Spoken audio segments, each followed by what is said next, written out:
Si ustedes quieren ir abajo, vamos abajo, gente. Ya saben que yo los sigo a ustedes. ¿Quieren bajar? Bajamos.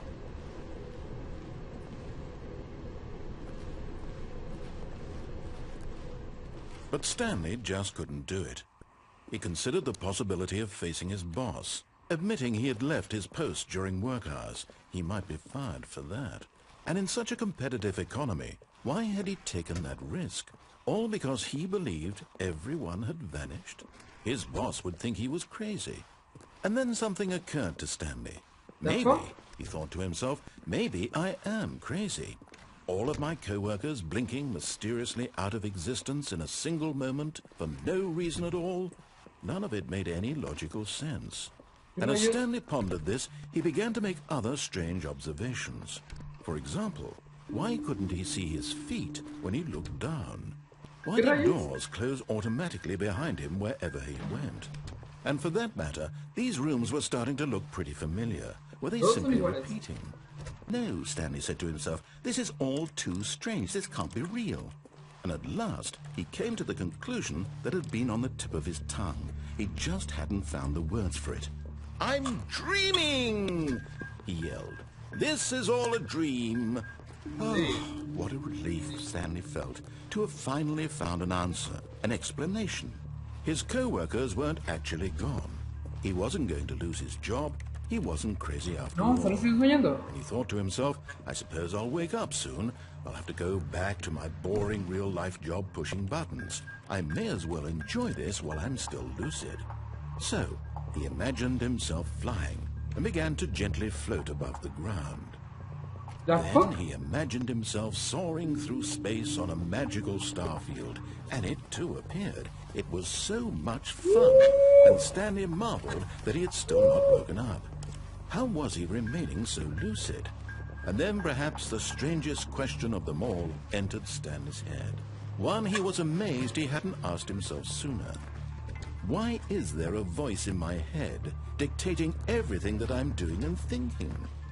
Now the voice was describing itself being considered by Stanley, who found it particularly strange. I'm dreaming about a voice describing me, thinking about how it's describing my thoughts, he thought. And while he thought it all very odd, and wondered if this voice spoke to all people in their dreams, the truth was that, of course, this was not a dream. How could it be? Was Stanley simply deceiving himself, believing that if he's asleep, he doesn't have to take responsibility for himself? Stanley is as awake right now as he's ever been in his life. Now, hearing the voice speak these words was quite a shock to Stanley. After all, he knew for certain, beyond a doubt, that this was in fact a dream.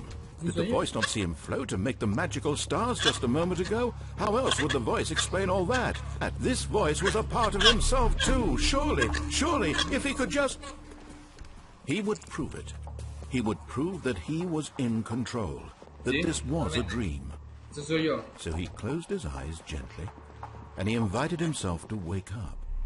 He felt the cool weight of the blanket on his skin, the press of the mattress on his back, the fresh air of a world outside this one. Let me wake up, he thought to himself.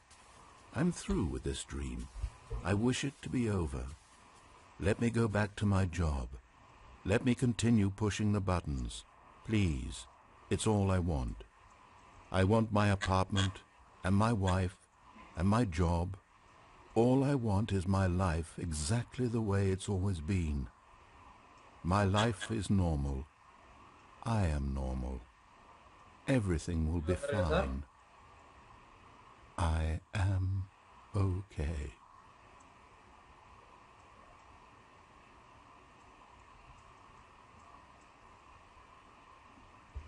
Stanley began screaming. Please, someone, wake me up. My name is Stanley.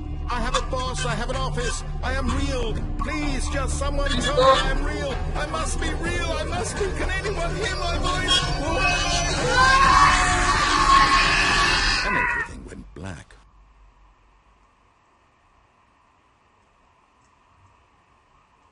This is the story of a woman named Mariella. Mariella woke up on a day like any other. She rose, dressed, gathered her belongings, and walked to her place of work. But on this particular day, her walk was interrupted by the body of a man who had stumbled through town talking and screaming to himself, and then collapsed dead on the sidewalk.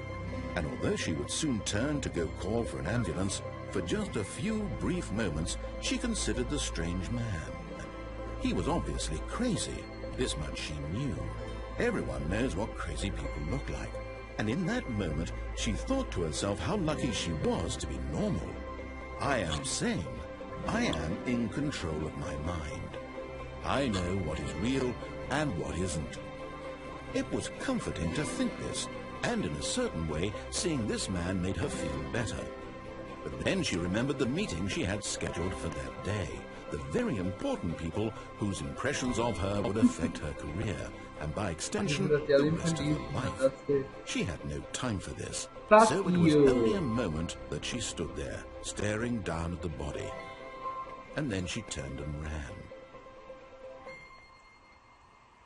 Fuck you!